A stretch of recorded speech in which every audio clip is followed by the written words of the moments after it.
construção de pontes numa zona rural do Marajó chama a atenção de conselheiros do TCE para a atuação irregular de ONGs no interior do Pará. Walter comprou as madeiras de uma ONG não habilitada para o serviço. Ministério Público de Contas vai cobrar dinheiro liberado e não usado em obras públicas. Não há prazo para a devolução desse dinheiro aos cofres públicos, mas geralmente em época de eleição, os gestores tentam agilizar o pagamento do que devem. Conselheiros fazem sessão extraordinária para reduzir o volume de processos parados desde a década de 90. Só nessa sessão foram calculados quase R$60 mil em multa. E presidente do TCE envia relatório ao governo federal cobrando correção dos prejuízos que o Pará vem acumulando com a Lei Candir. A cobrança efetivamente é uma questão de justiça, repor o estado do Pará e outros estados que têm, Minas Gerais e outros estados que têm esse prejuízo, essa perda.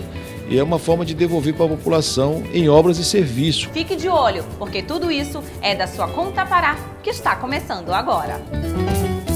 É da sua Conta Pará. É da sua Conta Pará. É da sua Conta Pará.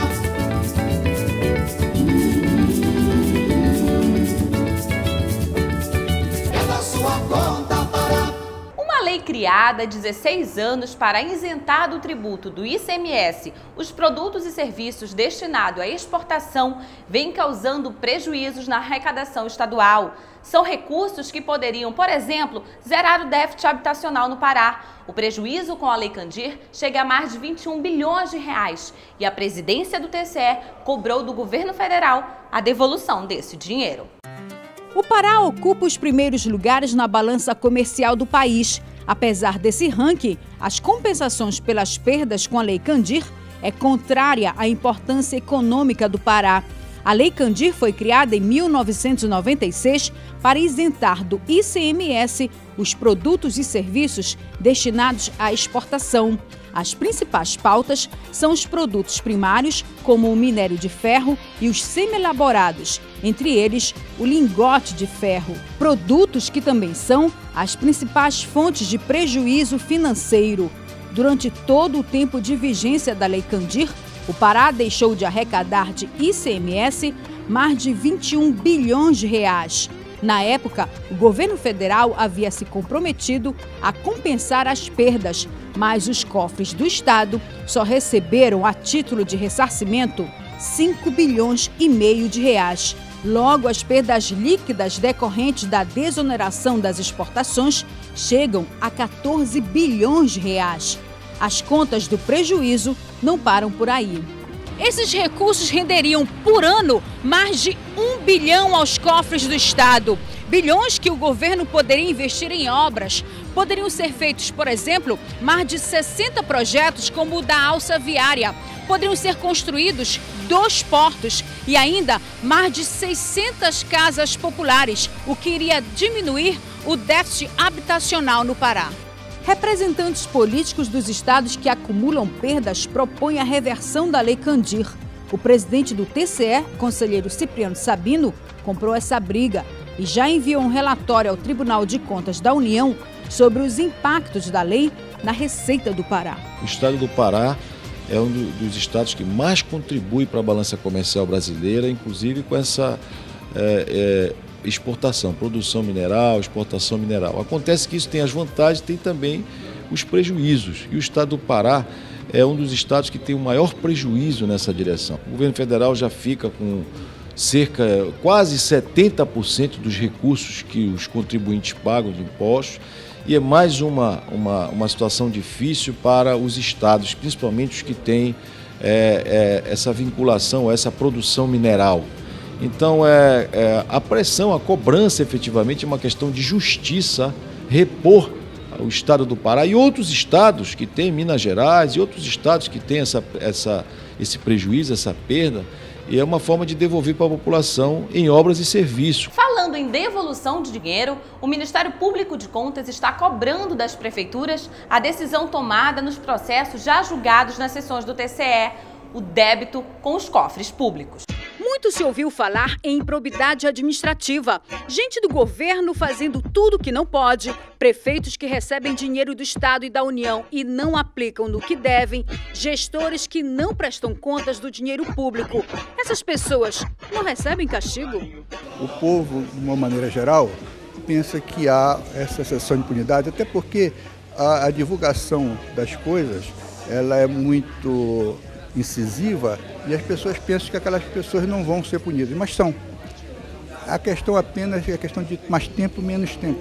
Quem pratica atos em desacordo com a lei de improbidade administrativa fica sujeito às penalidades que ela prevê e também às outras que podem ser de caráter administrativo, civil e penal. E mesmo com essas punições, nem todos os condenados pelo Tribunal de Contas do Estado pagam o que devem. Não há prazo para a devolução desse dinheiro aos cofres públicos, mas geralmente em época de eleição, os gestores tentam agilizar o pagamento do que devem para que não sejam impedidos de assumir um cargo público. Nem sempre conseguem. Um exemplo aconteceu em Marituba. Os 3 candidatos mais votados à prefeitura perderam a vaga porque estavam em dívida com o Tribunal de Contas. Por outro lado, para cobrar o ressarcimento de ex-gestores condenados por dano aos cofres públicos, o Ministério Público de Contas vai intensificar ações junto a outros órgãos, como a Secretaria Estadual da Fazenda, responsável em inscrever os devedores no cadastro da dívida ativa, a Auditoria Geral do Estado, que fiscaliza os departamentos de controle interno das instituições públicas, e o Ministério Público Estadual,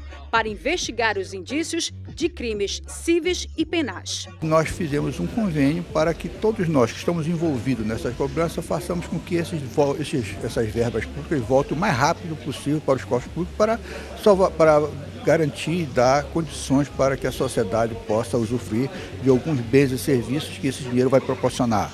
Daqui a pouco, você vai ver uma obra do Marajó que chamou a atenção de conselheiros para atividades irregulares de ONGs no Pará. Já voltamos, não saia daí. É da sua conta, Pará.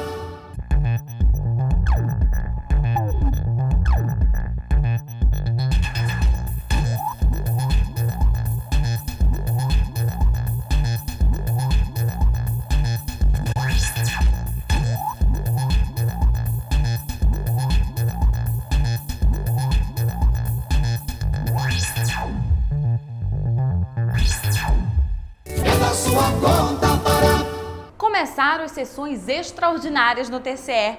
Os conselheiros querem reduzir o número de processos. Muitos deles estão parados desde a década de 90.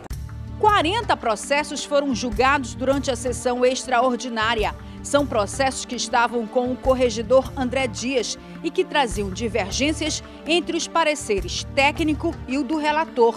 A maioria, 28 processos, tratou sobre prestação e tomada de contas de prefeituras municipais. Os demais eram de contas de clubes, institutos e associações. Com o julgamento, muitos recursos liberados através de convênios e que foram mal aplicados e não explicados durante a prestação de contas voltarão aos cofres do Estado. Só nessa sessão foram calculados quase R$60 mil em multa e R$1.800.000 para serem devolvidos por gestores que não levaram a sério a coisa pública. A maior dívida foi da Prefeitura de Trairão, R$400 mil já corrigidos. As sessões extras são realizadas para reduzir o volume de processos que aguardam por julgamento. Atualmente, são 9.366. Uma das estratégias da Corregedoria para tentar acelerar os julgamentos é a criação de uma comissão específica para dar o parecer final sobre processos que tratam, por exemplo, de aposentadoria, pensão, contratação e distrato de servidores. Esses processos somam um pouco mais de 3 mil. Esta Câmara própria, ela teria reuniões ordinárias todas as quartas-feiras, onde os senhores auditores ficariam responsáveis por instruir e relatar os processos e votá-los sob a presidência da Corregedoria. E assim desocuparia a pauta do plenário do tribunal e dos senhores conselheiros.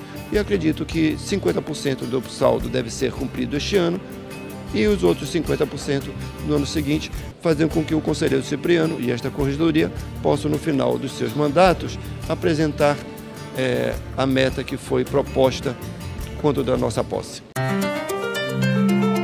Dentro do programa de capacitação compartilhada, a Escola de Contas oferece cursos aos servidores do TCE, entre eles sobre auditoria de obras, instrução processual, estrutura de gestão pública, planejamento e orçamento público e ainda sobre prestação de contas de convênios. Mais informações pelo telefone 3212-2005 e 3224-0786. Construção de pontes na comunidade de um município do Marajó. Um serviço que era para ter sido feito por uma associação de moradores foi repassado para uma ONG que estaria exercendo atividades irregulares no local. As ONGs, que já foram temas de uma CPI pelo Congresso Nacional, agora são alvos de conselheiros do TCE. No Pará, atuam mais de 3.000 organizações não governamentais. Walter Oeiras é presidente de uma associação comunitária no município de Curralinho, no Marajó. Durante 20 minutos, tentou provar aos conselheiros do TCE que não agiu de má fé ao comprar de uma ONG materiais para a construção de pontes na localidade. O serviço foi feito através de um convênio no valor de R$ 117 mil, fechado com a Secretaria Estadual de Obras. As fotos mostraram tudo pronto. O problema foi registrado na prestação de contas. Walter comprou as madeiras de uma ONG não habilitada para o serviço. As notas fiscais, inclusive, não estão em acordo com as atividades registradas em órgãos como a Jusepa e Secretaria da Fazenda. E eu jamais vou saber se aquela empresa ela é habilitada para vender ou não. Eu comprei porque ela estava vendendo, como vocês podem ver aqui. Ela vende, ela remaneja de novo nos seus lugares. E eu comprei e depois, no decorrer do processo, vim saber que ela não era apta para aquilo. O fato chamou a atenção de conselheiros do TCE para irregularidades cometidas por ONGs que atuam no interior do Pará e que recebem recursos públicos. No Pará, segundo o IBGE, existem 3.346 organizações não governamentais. Segundo o Sistema de Informações Administrativas e Financeiras, o Pará teria destinado, entre os anos de 2006 a 2010, mais de R$1 bilhão para que ONGs realizassem políticas públicas em áreas como saúde, educação, lazer e meio ambiente. O TCE vai fazer o levantamento das prestações de contas dessas entidades, já que algumas são de fachada, fontes fáceis para se desviar dinheiro público. Os convênios também serão analisados, já que ONGs do Pará estão no cadastro negativo do governo federal. No último levantamento feito pela Controladoria Geral da União, em fevereiro deste ano, 2.395 ONGs em todo o país estão proibidas de fechar novos convênios com o governo federal, porque não prestaram contas do dinheiro que receberam. Alguma dessas ONGs mantém entidades com sedes aqui no Pará. Elas receberam recursos que variam de 17 a 400 mil reais, cujos gestores não souberam dizer onde gastaram esse dinheiro. A maioria das ONGs no estado do Pará não reúne as condições para poder celebrar um convênio com o poder público. Primeiro, que a maioria delas é de difícil localização. Chega o presidente da entidade com uma documentação dentro de uma pasta, mas nem sempre tem um local onde esta associação funciona. Segundo, a maioria das entidades não governamentais não tem um corpo funcional, não tem técnicos para cuidar da aplicação de um recurso público, como também da prestação de contas ao tribunal. O que é que recomendamos? Um pouco mais de atenção, cuidado do poder público, para ver se aquela ONG realmente existe de fato, existe de direito. A Constituição garante que qualquer pessoa, partido político, associação ou sindicato pode denunciar irregularidades ou ilegalidades cometidas com dinheiro público no Tribunal de Contas do Estado. Então fale conosco, é só acessar o site www.tce.jus.br e exercer a sua cidadania. E não esqueça do nosso encontro, que é toda sexta-feira, às 7:45 da noite, aqui na TV Cultura, porque tudo isso é da sua conta Pará. Eu espero você. Tchau!